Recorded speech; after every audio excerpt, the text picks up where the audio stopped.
श्री सुखदेव जी कहते कि परिचित हो, पांडवों के साथ में जब कौरव अन्याय कर रहे थे, लाक्षागृह में जलाने का षड्यंत्र किया जा रहा था, तब कौरवों के पिता धृतराष्ट्र के सामने विदुर जी आकर के बैठे। विदुर जी जो है वह उस समय महामंत्री हैं। विदुर जी आकर के राजा से बोले कि राजन, मैं मंत्री होने के नाते नहीं, एक भाई होने के नाते भी नहीं, मैं तो केवल आपसे एक नागरिक होने के नाते एक निवेदन करने को आया हूं कि राजन, अन्याय की बेल पर कभी अमृत का फल नहीं लग सकता। अन्याय की बेल कभी हरी भरी हो ही नहीं सकती। और पांडवों के साथ में तुम्हारे पुत्र ये जो कौरव अन्याय कर रहे, ये ठीक नहीं। और ऐसा भी नहीं कि पांडव कमजोर है, केवल आपका आदर करते हैं, इसी बात की वजह से कुछ नहीं कहते। और शास्त्र कहते हैं कि एक नगर को नष्ट कर देने से यदि पूरा देश सुरक्षित रहता है तो उस एक नगर को नष्ट कर देना चाहिए। यदि एक गांव को नष्ट कर देने से पूरा प्रांत सुरक्षित रहता है तो उस गांव को नष्ट कर देना चाहिए। और यदि एक घर को नष्ट कर देने से पूरा महानगर सुरक्षित रहता है तो उस एक घर को भी नष्ट कर देना चाहिए। और खानदान में एक व्यक्ति को त्यागने से यदि पूरा खानदान बचता है, सुरक्षित रहता है, तो उस एक व्यक्ति को त्याग देना चाहिए।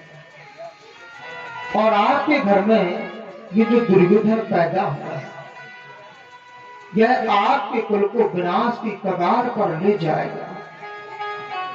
इसलिए आप दुर्योधन और कौरवों की बात मत मानिए। पांडवों के साथ हो रहे अत्याचार को रोकिए।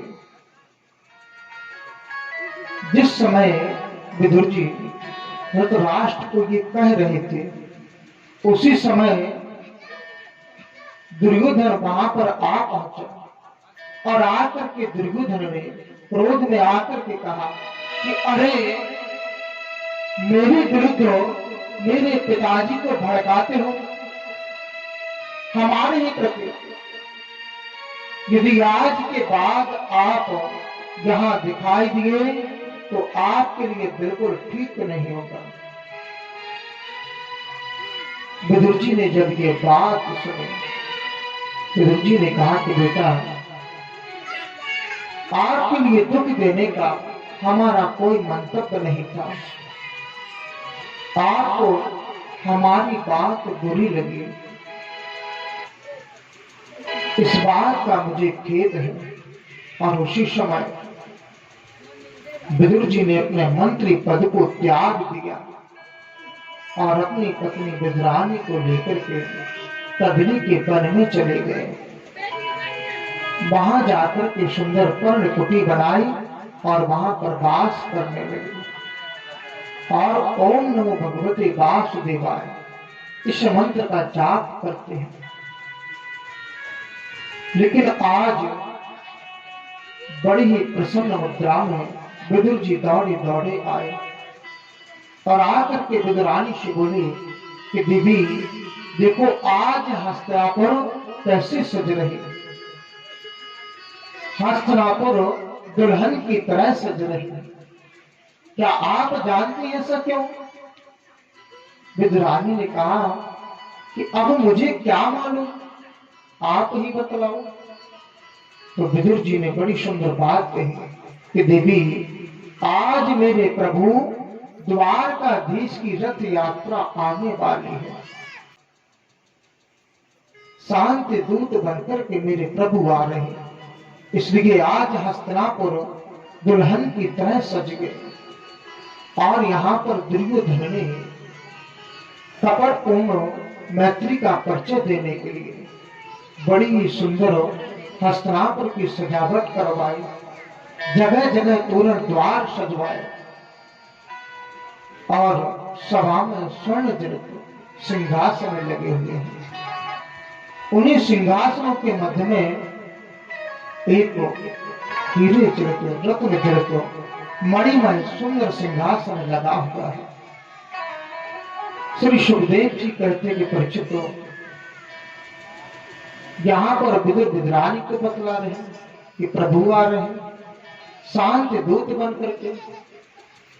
प्रसन्न तो दोनों है, लेकिन विदुरानी कहती है कि आजकल आपका मंत्री पद तो है नहीं, और इस भीड़ में हम भगवान को कैसे देख पाएंगे।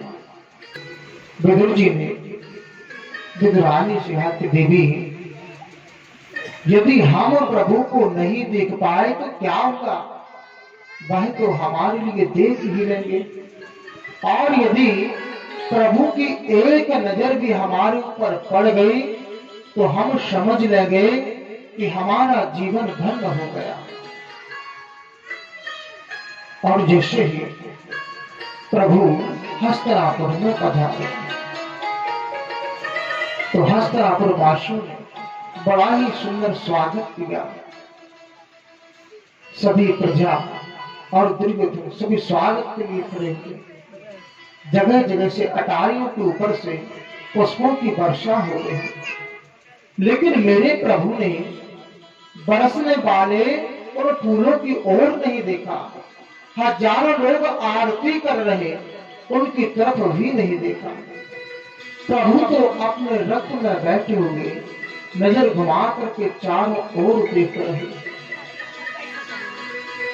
तो क्या देखा कि विदुर जी भीड़ में सबसे पीछे दीवार से सिर लगाए हुए बैठे, और जैसे ही मेरे प्रभु की नजर विदुर जी के ऊपर पड़ी, भक्त और भगवान के नेत्र मिल गए। बड़ा ही उत्साह हुआ अंदर, और विदुर का तो मन रूपी मयूर नाचने लगा और कहा कि देवी देखो, मेरे प्रभु मुझे देख रहे हैं। और ऐसा लगा मानो जैसे प्रभु ने उसी समय विदुर जी को इशारा कर दिया हो कि हम आपके घर जरूर आएंगे। मानो ऐसा इशारा कर दिया हो। दुर्योधन ने देखा कि अरे,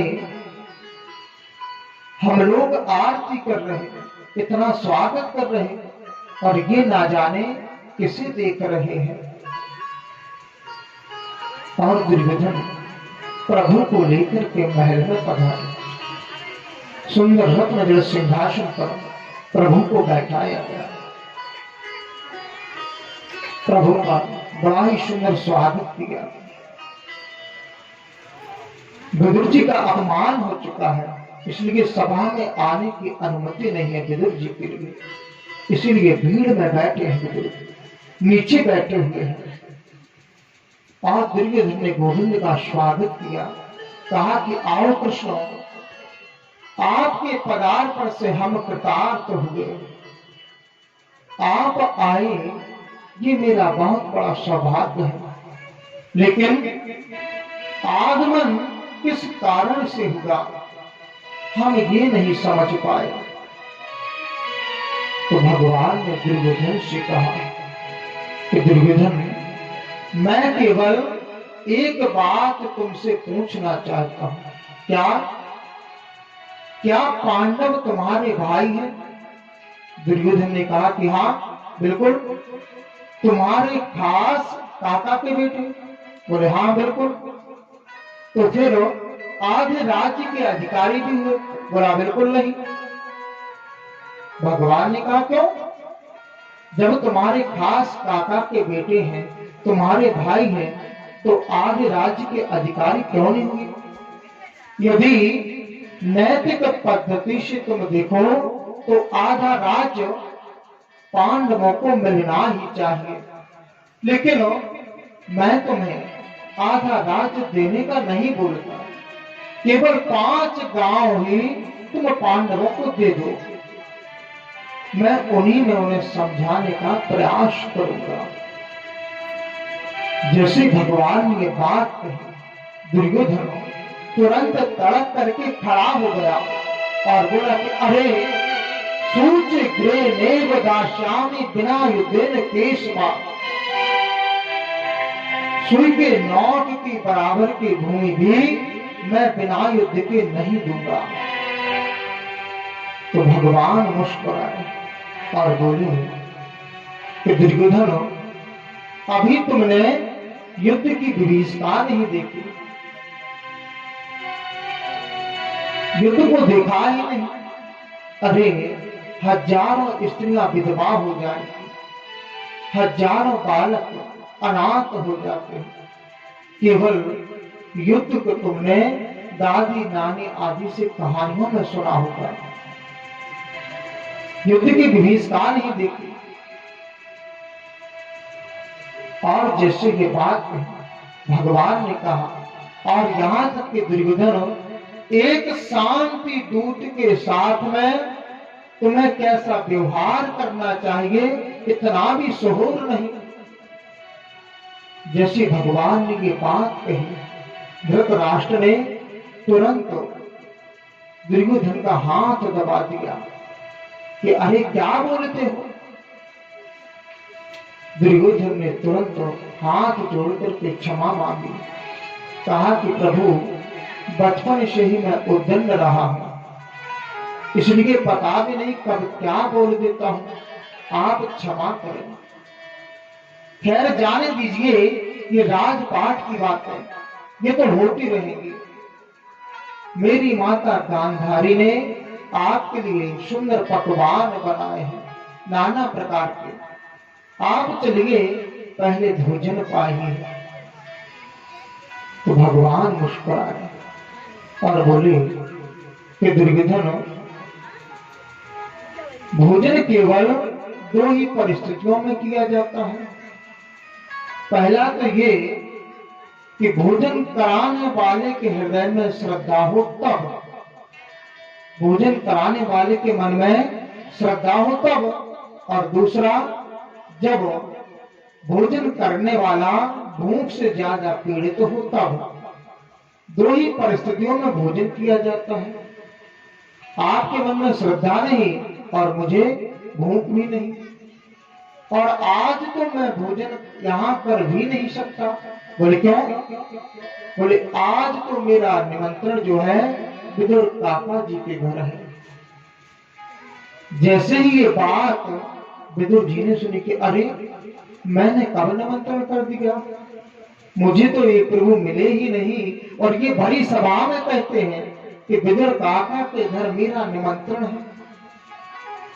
और जैसे ही विदुर जी ने प्रभु की ओर देखा तो प्रभु ने इशारा कर दिया कि आप बिल्कुल चुपचाप बैठे रहिए, हम जो भी कहते हैं ठीक ही कहते हैं। अब तो विदुर जी का मन रूपी मयूर नाचने लगा। उसी समय सभा छोड़कर के भाग निकले कि क्या भरोसा मेरे कन्हैया का, यहां से फ्री होते ही सीधे हमारे घर चले आ गए। कुछ व्यवस्था तो होनी चाहिए, अब खुद के खाने का ठिकाना नहीं तो व्यवस्था तो कुछ ना कुछ करनी है, प्रभु ने कहा है। उसी समय सभा में से भाग निकले। यहां दुर्योधन ने कहा कि आप पहले एक बात बतलाइए कृष्ण। बोले क्या? बोले एक बात बतलाओ, आप द्वारका से सीधे हमारे घर आए हैं, विदुर जी से तो आपका मिलना हुआ भी नहीं, फिर विदुर जी ने आपको निमंत्रण कब दे दिया? तो देखो भगवान अपने भक्त की इच्छा की पूर्ति के लिए झूठ भी बोलते हैं। तो भगवान ने कह दिया कि दुर्योधन, विदुर जी का पत्र जो है द्वारकापुरी में गया था और उसमें लिखा हुआ था कि आप जब कभी हस्तिनापुर में पधारें तो पहला भोजन हमारे घर पर कीजिएगा। दुर्योधन ने कहा कि अरे रहने दीजिए, जब स्वयं के खाने का ठिकाना नहीं तो आपको क्या खिलाएगा? खुद के खाने का तो कोई ठिकाना नहीं रहता, तो आपको क्या खिलाएगा वो? भगवान ने कहा इस बात की हमें कोई परवाह नहीं, जब निमंत्रण दिया है तो भोजन की व्यवस्था भी जरूर की होगी। दुर्योधन कहता है कि अच्छा है, देखते हैं कि आपको क्या खिलाता है, क्या खिलाता है, क्या पिलाता है। लेकिन भगवान कहते हैं कि हमें इससे क्या, जब निमंत्रण दिया है तो भोजन की व्यवस्था जरूर की होगी। और मेरे प्रभु वहां से सीधे चल दिए विदुर जी के यहाँ। अब एक बात यहाँ बड़ी ध्यान देने योग्य, जैसे हम लोग मंदिर में जाते हैं दर्शन करने के लिए तो नंगे पैर जाते हैं, अपनी पादुकाएं उतार करके जाते हैं, ठीक वैसे ही भगवान भी नंगे पैर विदुर जी के घर चल दिए। क्यों? क्योंकि भगवान की दृष्टि में भक्त का घर मंदिर के समान है, इसलिए भगवान पादुकाएं भी नहीं पहने। लेकिन आजकल तो समय बहुत बदल गया, अब तो मंदिर की चप्पल अलग हो गई, किचन की चप्पल अलग हो गई, पादुका में पहन के चले जा रहे हैं, मंदिर की सीढ़ियों के बाजू में उतार दी और भगवान का दर्शन कर रहे हैं। ऐसा होता है कि नहीं? और अपने जूते चप्पल भी ऐसी जगह उतारते हैं कि जहां से भगवान भी दिखाई दें और जूते चप्पल भी दिखाई दें, कि कहीं ऐसा ना हो कि भगवान के चक्कर में कोई जूते चप्पल लेके चला जाए। भगवान के सामने बैठे रहते हैं, बड़ी सुंदर स्तुति करते हैं, क्या? त्वमेव माता। भगवान के सामने मुँह किया और प्रार्थना कर रहे कि त्वमेव माता, और सिर घुमा करके जूतों की तरफ देख लिया, चा पिता त्वमेव। फिर भगवान की तरफ मुँह किया कि त्वमेव बंधु, फिर सिर घुमा करके देख लिया कि कोई जूते तो नहीं ले गया, चा सखा त्वमेव। अब विचार करें, भगवान हो गई माता और जूते हो गए पिता। अब जहां देखेंगे भाव वहीं तो आएगा, भगवान हो गए बंधु और जूते हो गए सखा। अब विचार करें, क्या ऐसी प्रार्थना से स्तुति से भगवान मिलते हैं? ये तो आज का फैशन से चल गया। यदि हम मंदिर में दर्शन करने को जाते हैं तो चरण पादुकाएं घर से ही नहीं पहननी चाहिए। मंदिर जा रहे भगवान का दर्शन करने, यदि इतनी चिंता है तो पहन के जा ही क्यों रहे, लेकिन पहन के भी जाना है, क्योंकि नंगे पैर भी नहीं चल सकते। और यहाँ भगवान स्वयं विदुर जी के घर बिना चरण पादुकाओं के जा रहे हैं। और जैसे ही दरवाजे पर पहुंचे, अब विदुर जी तो थे नहीं, विदुर जी तो बाजार में है, माखन मछली खरीदने आदि को गए। तो उस समय विदुरानी जो है स्नान करने में तन्मय थी, स्नान कर रही थी। भगवान ने द्वार पर जाकर के जोर से आवाज लगाई और सांकल खटखटाई, तेरे काका जी द्वार खोलिए। आवाज लगाई कि द्वार खोलिए। अब विदुर जी तो थे नहीं, विदुरानी स्नान करने में तन्मय थी। और जैसे ही भगवान की आवाज सुनी विदुरानी ने,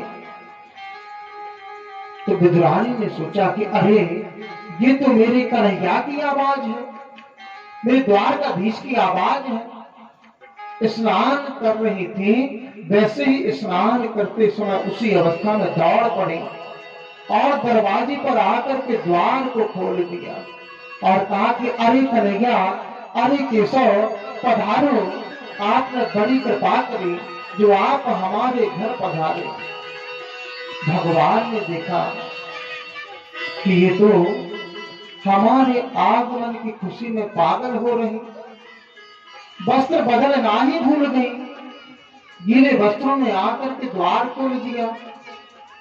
तो भगवान ने क्या कार्य किया, अपनी चंद्रिया को फेंक दिया और विद्रानी ने उस चंद्रिया को लपेट करके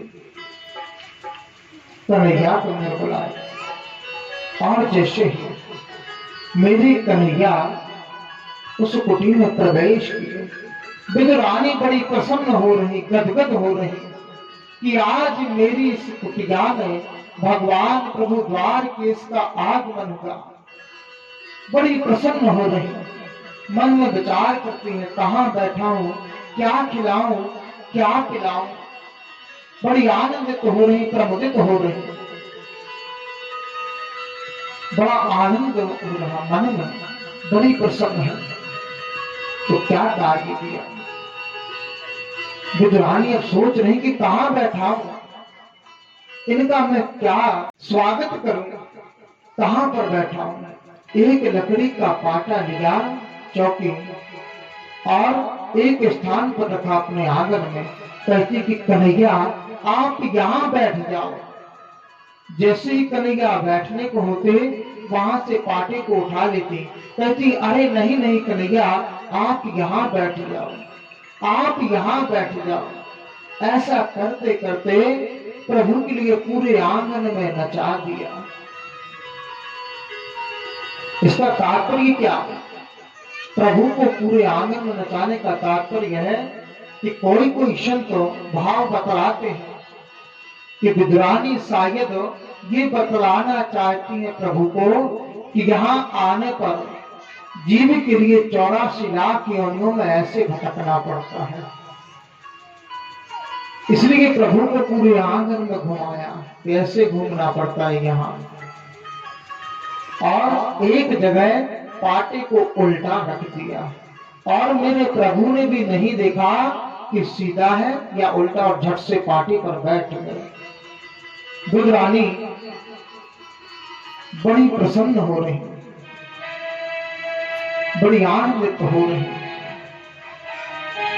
सजाओ दो घर का संसार, सजाओ दो घर का संसार, मेरी सरकार आई।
गंगा इनके चरणों को बहाकर प्रेम की गंगा पधारो इनके चरणों को बहाकर प्रेम की गंगा पधारो इनके चरणों को बहाकर प्रेम की गंगा बहाकर प्रेम की गंगा बहाकर प्रेम की गंगा लगे कुटिया बिदोहन सी लगे कुटिया बिदोहन सी लगे कुटिया बिदोहन सी लगे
रानी बड़ी आनंदित हो रही, सोचती है कि आज मेरी इस कुटिया में प्रभु का आगमन होगा, क्या खिलाऊं क्या पिलाऊं, क्या स्वागत करूं। प्रभु पाटे पर बैठे हुए और प्रभु ने बैठ करके क्या कार्य किया, अपने पेट पर हाथ घुमाया और कहा कि काकी जी बड़ी जोर की भूख लगी हुई है, कुछ खाने को, यदि कुछ खाने को हो तो दीजिए। जब विद्रानी ने बात सुनी कि मेरे गोविंद को भूख लगी है, विद्रानी ने कहा कि कन्हैया तुम्हें भूख लगी है? बोले हाँ। बोले मैं अभी कुछ व्यवस्था करती हूँ, तब तक काका जी बाजार से कुछ ना कुछ लेकर के आते होंगे। विद्रानी दौड़ी दौड़ी गई, कदली के वन में जाकर के डाली भर करके केले के फल तोड़ करके ले आए और आकर के कन्हैया के सामने सुंदर पत्थर बिछा दिए। और क्या कार्य करते हैं, पत्थर लगाई सामने और केले के छिलके उतार उतार करके पत्थर में रखते जाते और केले के फल दूर फेंकते जाते। केले के छिलके पत्थर में और फल दूर फेंकते जा रहे और मेरे कन्हैया बड़े प्रेम से पाते जा रहे। कन्हैया ने एक छिलका खाया, 2 छिलके खाए, तकरीबन 10 छिलके खाए और बोले कि काकी जी ये तो बहुत मीठे हैं। जैसे ही विद्रानी ने बात सुनी कि कन्हैया को फल मीठे लगे, सुनकर के विद्रानी बोली कि प्रभु इन वृक्षों में जल मैं स्वयं अपने हाथों से ही देती हूं और कन्हैया को फल मीठे लगे। ये सुनकर के विद्रानी बड़ी आनंदित हो रही, प्रसन्न हो रही। 20 छिलके खाए, 23 तकरीबन प्रेम में आकर के प्रभु 35 से 40 छिलके खा गए। कुछ समय बीता, विदुर जी बाजार से लौट करके द्वार पर आए और आकर के जोर से आवाज लगाई कि अजी सुनती हो क्या? विदुरानी दौड़ी दौड़ी आकर बोले अरे क्या बात है, हल्ला क्यों मचाते हो? विदुर जी बोले कि दीदी मैं क्या बतलाऊं आज आपको। आज मेरे कृष्ण ने भरी सभा में इतना बड़ा आदर सम्मान किया कि शब्दों में तुम्हें बतला ही नहीं सकता। बोले ऐसा क्या? बोले कृपाचार्य, द्रोणाचार्य सभी बड़े बड़े महारथी विराजमान और उनके मध्य सभा में कन्हैया ने कहा कि आज मेरा निमंत्रण विदुर काका के घर है। मैं तो इस बात को सुनकर के तुरंत ही सभा छोड़ करके भाग गया और देखो बाजार से मैं माखन मिश्री खोबा लेकर के आया हूं अपने कन्हैया के लिए, क्योंकि मेरा कन्हैया जो है माखन मिश्री खाता है। बड़ी बड़ी सुंदर पकवान लेकर के आया हूं। मेरी बात सुनो, तुम जल्दी से अंदर जाओ, गोबर का चौका लगाओ, सुंदर चटाई बिछाना और मैं यहीं पर इंतजार करता हूं अपने कन्हैया का। मैं द्वार पर रहकर के प्रतीक्षा करता हूं, क्या भरोसा मेरे कन्हैया का कब आ जाए। और ये बात भी सत्य है, यदि कन्हैया ने कहा है कि विदुर काका के घर मेरा निमंत्रण है तो वो जरूर आएगा, क्योंकि मेरा कन्हैया कभी झूठ नहीं बोलता। जब ये बात विद्रानी ने सुनी तो विद्रानी ने कहा कि आने वाले हैं कि आप पहुंचे हैं? बोले आ गए। बोले हाँ वो तो कब के आ गए, तकरीबन 1 घंटे से ज्यादा का समय हो गया। बोले अरे तुमने कुछ खिलाया पिलाया कि नहीं? बोले हाँ केले के फल पा रहे बड़े प्रेम से। और जैसे विदुर जी अंदर पहुंचे और देखा तो आश्चर्य से आंख में खुली की खुली रह गई। बोले अरे देवी ये तुमने क्या किया? आज पहली बार हमारी इस गरीब की कुटिया में कन्हैया का आगमन हुआ और तुमने ये क्या कर दिया? ये केले के छिलके खिला रही प्रभु को। अरे ये तुमने क्या कर दिया? वास्तव में अब ध्यान भंग हुआ विद्रानी का। बोली कि अरे कन्हैया ये क्या मैं तुम्हें केले के छिलके खिला रही थी? तो वास्तव में प्रभु का भी ध्यान अभी भंग होगा। बोले काकी जी अब मुझे क्या मालूम कि केला था कि छिलका था। मैं तो केवल इतना जानता हूं कि आपने हमें जो खिलाया उसमें आपका अनुराग प्रेम था और कुछ नहीं। मुझे नहीं मालूम कि आप मुझे क्या खिला रही थी। मैं तो केवल आपके प्रेम में था। आपने जो खिलाया है स्वीकार करें। इस बात को सुनकर के विदुर जी ने बार बार क्षमा मांगी कि प्रभु हमें क्षमा करना, हम कुछ नहीं जानते, आपका आज इस कुटिया में आगमन हुआ, इसलिए प्रसन्नता में हम सब कुछ भूल गए। अब एक काम करो, थोड़ा सा लड्डू पा लीजिए। और जैसे ही विदुर जी ने कन्हैया के मुख में लड्डू लगाया, थोड़ा सा जैसे लड्डू लगाया तो थोड़ा सा लड्डू खा करके कन्हैया ने हाथ पकड़ लिया।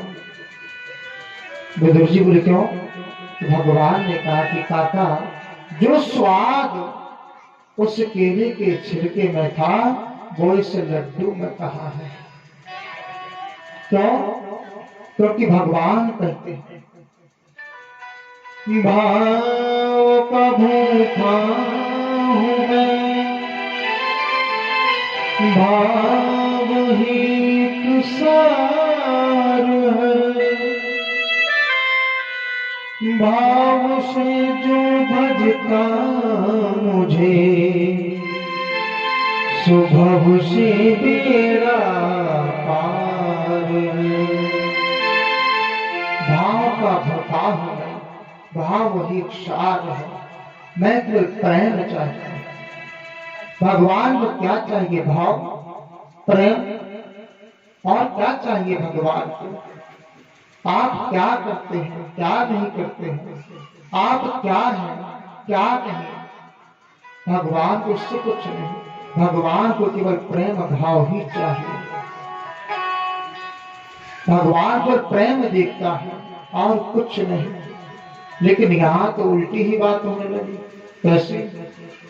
यदि भगवान को मंदिर में प्रसाद लगाने जाते हैं तो सबसे घटिया वाली चीज देते हैं,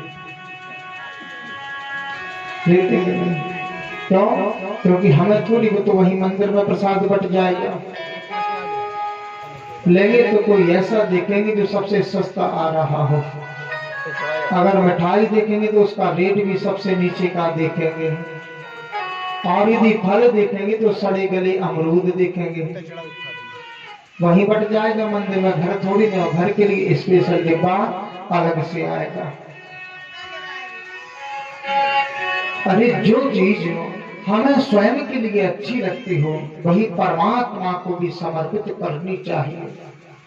यदि हम ये चाहते कि ये हमारे योग्य है तो वही परमात्मा को भी समर्पित करनी चाहिए। फिर ऐसा क्यों करते हैं कि भगवान के लिए सस्ती चीज और स्वयं के खाने के लिए महंगी भी। चलो ऐसे एक बात याद आ गई तो बतलाए फिर। एक सेठ जी थे, बड़े कंजूस भी थे। सेठ जी के यहाँ जब कंजूस लग गया तो धनवान तो होंगे। ये बात स्वाभाविक है कि जहां ये कंजूस शब्द लग जाए तो समझ लेना चाहिए कि फिर घर में कोई कमी नहीं। सेठ जी के घर में संपत्ति सब कुछ, किसी भी प्रकार की कोई कमी नहीं, लेकिन पोता नहीं था। पोता नहीं था। शनिवार का दिन था। सेठ जी हनुमान जी के मंदिर जा रहे थे तो वहीं से सोचा कि चलो थोड़ा बहुत रिश्वत भगवान को दे देते हैं, अर्थात प्रसाद चढ़ा देते हैं और कामना भी पूरी हो जाएगी।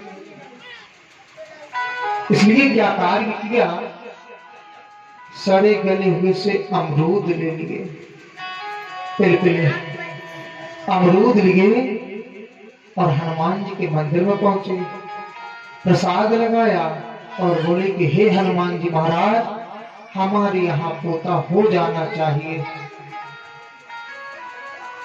हमारे यहाँ पोता हो जाना चाहिए, इसीलिए हम आपको ये प्रसाद खिला रहे हैं। अब हनुमान जी महाराज ने भी प्रार्थना सुन ली कि इतना कंजूस कैसी है, जो कुछ दे गया चलो ठीक है। प्रार्थना सुन ली। समय आने पर पोता भी हुआ।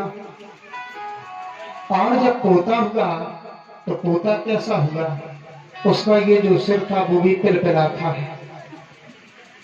सिर पिलपिला अब जैसे सेठ जी ने देखा, दौड़े दौड़े हनुमान जी के मंदिर पहुंचे। बोले अरे ओ हनुमान जी महाराज, ये आपने क्या कर दिया? बोले क्यों, क्या हुआ? बोले हमारे जो पोता हुआ उसका सिर पिरकला क्यों है? तो हनुमान जी महाराज भी कहाँ चुप रहने वाले थे।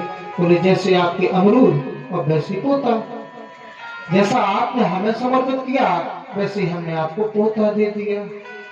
अब इस बात से अंदाजा लगा सकते हैं कि जैसा हम परमात्मा को समर्पित करेंगे, परमात्मा ठीक वैसे हमें देता है। अब ये हमारे ऊपर निर्भर करता है कि हम परमात्मा को कैसा देते हैं, क्या देते हैं, किस भाव से देते हैं। वैसे तो भगवान को आपकी किसी चीज की आकांक्षा नहीं। और फिर एक बात ये भी है, ऐसी कौन सी चीज है जिसे आप अपनी कह सकते हैं? ऐसा तो कुछ है भी नहीं जिसे हम ये कह सकें कि ये हमारे हैं। जो कुछ है परमात्मा का दिया हुआ है, परमात्मा की कृपा से ही तो सब कुछ है, हमारा तो अपना है ही नहीं। ऐसी कोई भी वस्तु नहीं जिसे हम अपनी कह करके परमात्मा को समर्पित कर सके। लेकिन भाव दूसरे बन गए, जो कुछ हमारा है परमात्मा का क्या है, इस प्रकार के विचार आ रहे हैं। लेकिन गाएंगे बड़ी श्रद्धा से, तेरा तुझको अर्पण क्या लागे मेरा, ओम जय जगदीश हरे। बड़ी श्रद्धा से आरती गाते हैं। आती है लाइन उसमें, ओम जय जगदीश हरे में, कि तेरा तुझको अर्पण क्या लागे मेरा। लेकिन हो रहा बिल्कुल उल्टा, कि तेरा क्या, जो कुछ है मुझको समर्पण, क्या लागे तेरा, उल्टा चल रहा। श्री सुखदेव जी महाराज कहते कि परीक्षित तो भगवान केवल भाव देखते हैं और कुछ नहीं। यहां श्री सुखदेव जी कहते हैं परीक्षित तो, यदि भगवान ऊंची बिरादरी देखते होते तो विदुर जी के घर जाकर के केले के छिलके नहीं खाते। भगवान ये कभी नहीं देखते कि आप किस बिरादरी के हैं, क्या है। भगवान केवल प्रेम देखते हैं और कुछ भी नहीं। एक और बात, जब भगवान अपनी लीला को संपन्न करके जाने लगे तो उद्धव जी ने भगवान से बात कही कि प्रभु एक बात बतलाइए, क्या कि आपने अवतरित हुए, आपने जो भी अवतार लिए, तो एक बात बतलाइए, उन अवतारों में आपको जगह जगह प्रसाद लगाया गया, तो एक बात आप सत्य बतलाइए कि आपको सबसे ज्यादा स्वाद प्रसाद में कहां मिला। जैसे ये बात भगवान ने सुनी तो नेत्र सजल हुए और बोले उद्धव जी, मैंने जगह जगहों पर प्रसाद पाया, लेकिन आनंद मुझे केवल दो ही जगहों पर आया। एक तो मैंने जब माता सबरी के यहाँ जाकर के झूठे बेर खाए तब, और दूसरा विदुरानी के घर जाकर के केले के छिलके खाए तब। इन दो जगहों पर मुझे बहुत आनंद मिला, इन दो जगहों पर मुझे आनंद मिला। और भगवान ने कहा कि उद्धव, आज मुझे मेरे विदुर काका की बड़ी याद आ रही है, बड़ी याद आ रही है। तुम्हारा जाना हो रहा श्रीगे, यदि विदुर काका मिले तो हमारा समाचार कहना। और उद्धव जी को मार्ग में सरस्वती नदी के किनारे पर विदुर जी से मिलना हुआ। देखिए, उससे बड़ा भाग्यवान इस संसार में और कौन होगा जिसकी याद स्वयं परमात्मा करते हैं। परमात्मा को याद तो हम सभी करते हैं, और परमात्मा याद करते हैं उद्धव जी को, विदुर जी को। श्री सुखदेव जी कहते बच्चों को, भगवान विदुर जी को याद करते हैं। श्री सुखदेव जी महाराज कहते परीक्षित, जब दोनों का मिलन हुआ विदुर जी और उद्धव का, दोनों के कंठ जो है अवरुद्ध हो।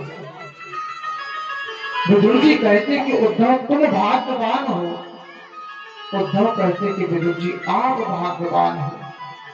और उद्धव जी ने भगवान की बाल लीलाओं का वर्णन विदुर जी को कह सुनाया।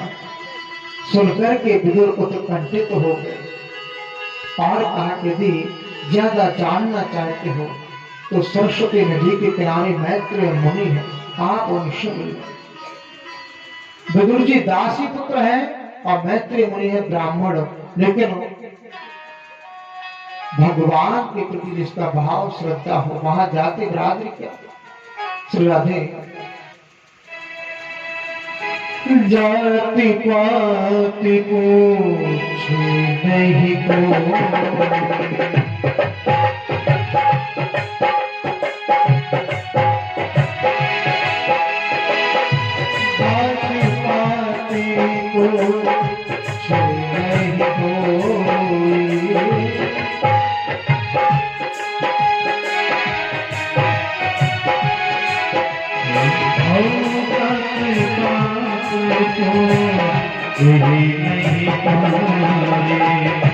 हरि को भजे सो हरि जी का हो, हरि को भजे सो हरि जी का हो,